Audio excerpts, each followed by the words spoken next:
Hello student, हम कृतिका का पाठ नंबर 5 पढ़ रहे हैं। पाठ का शीर्षक है मैं क्यों लिखता हूँ। इसके लेखक है अज्ञा। पाठ पढ़ने से पहले हम कुछ कठिन शब्द देख लेते हैं।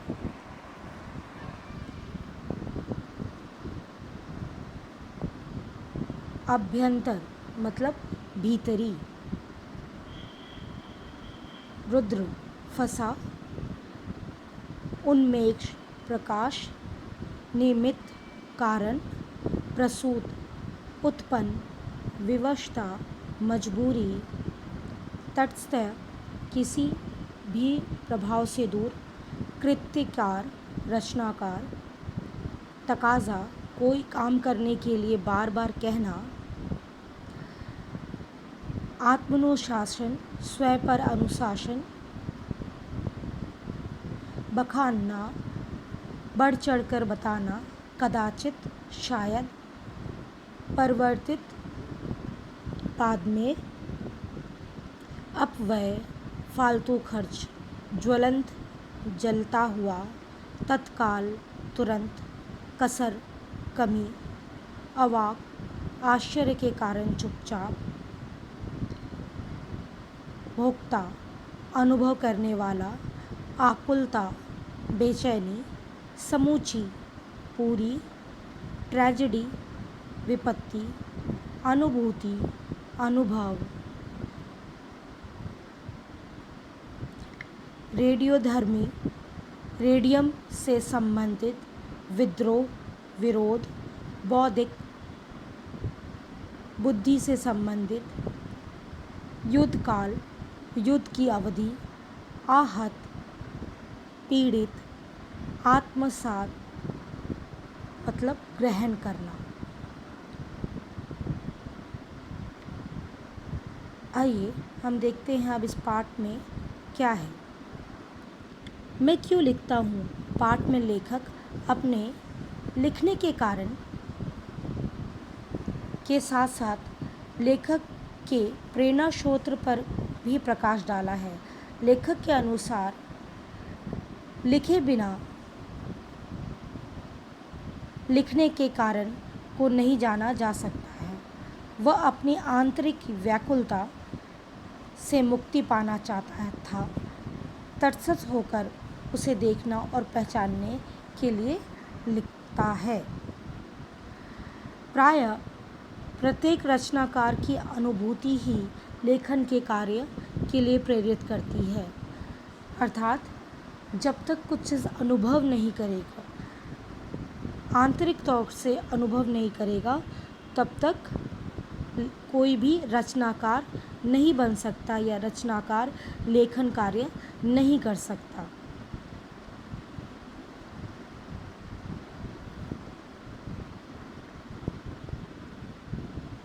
बाहरी दबाव भी कई बार रचनाकार को लिखने के लिए बाध्य करती है।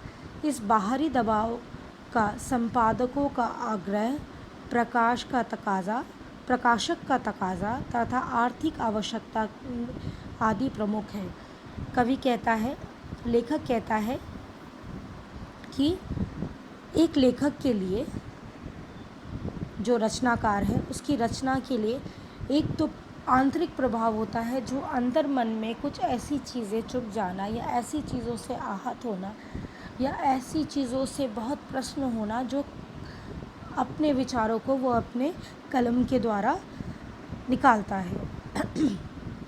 दूसरा ये है कि कभी कभी बाहरी दबाव मतलब कि जो रचनाकार है उसको आर्थिक स्थिति को मजबूत करने के लिए लिखना पड़ता है, अर्थात पैसे कमाने के लिए लिखना पड़ता है। कभी कभी संपादकों के आग्रह से, जो संपादक है वो आग्रह करते हैं कि इस प्रकार की या उन्हें कहानी चाहिए, उसके हिसाब से कभी कभी लिखता है।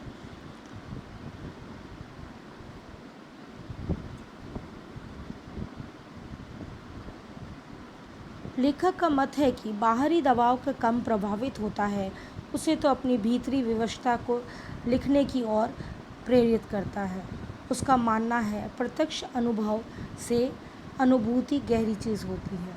अर्थात ये मानना है लेखक का कि जब तक किसी भी वाक्य को या घटना को महसूस नहीं कर पाएंगे तब तक रचनाकार नहीं लिख पाता है। एक रचनाकार को अनुभव सामने घटित घटना को देखकर होता है, किंतु अनुभूति संवेदना और कल्पना के द्वारा उस सत्य को भी ग्रहण कर लेती है जो रचनाकार के सामने घटित नहीं हुआ। फिर वह सत्य आत्मा के सामने ज्वलंत प्रकाश में आ जाता है और रचना उसका वर्णन करती है। कहने का अर्थात कभी कभी लेखक या जो रचनाकार होते हैं वो सुनी सुनाई बातों के अनुसार लेखन कार्य करते हैं। तो इसमें उनका ऐसा अनुभव है रचनाकार का कि वो जो गहराई है, जो मन में वो एक विचार को लेके जलन उठती है या सत्य या असत्य, वो उसमें नहीं हो पाता है, वो लेखन में वो बात नहीं होती है। इस पाठ के अनुसार लेखक ने हिरोशिमा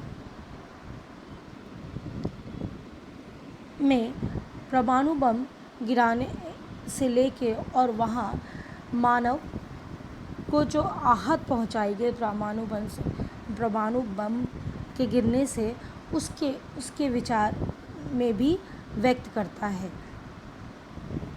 क्योंकि लेखक उसे प्रत्यक्ष ना होते हुए भी, उस घटना का प्रत्यक्षदर्शी ना होते हुए भी महसूस करता है कि वो प्रत्यक्ष में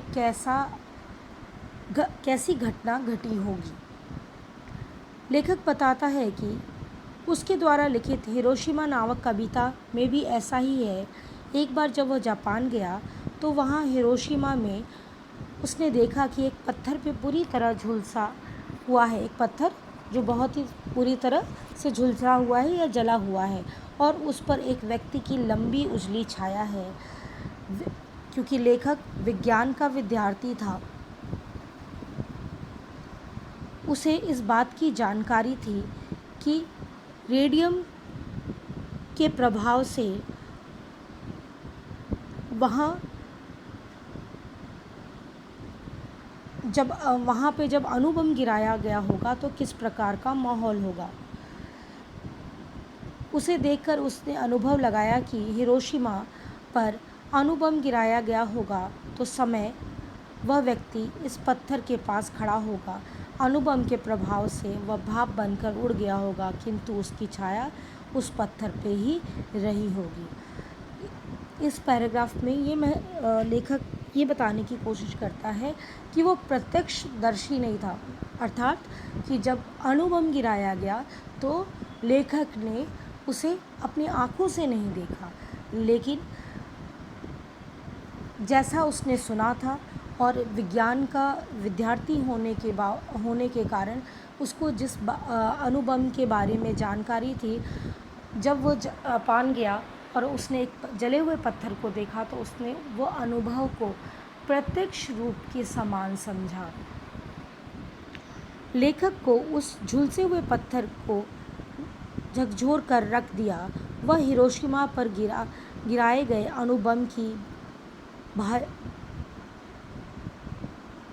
भयानक वाकया की या घटना की कल्पना करके बहुत दुखी हुआ।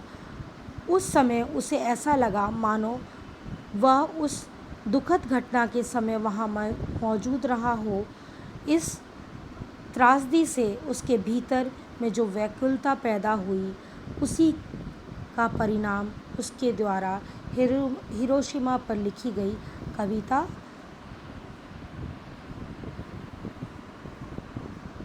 थी। लेखक कहता है कि यह कविता हिरोशिमा जैसी भी हो पर उनकी अनुभूति से पैदा हुई, यही उसके लिए महत्वपूर्ण है।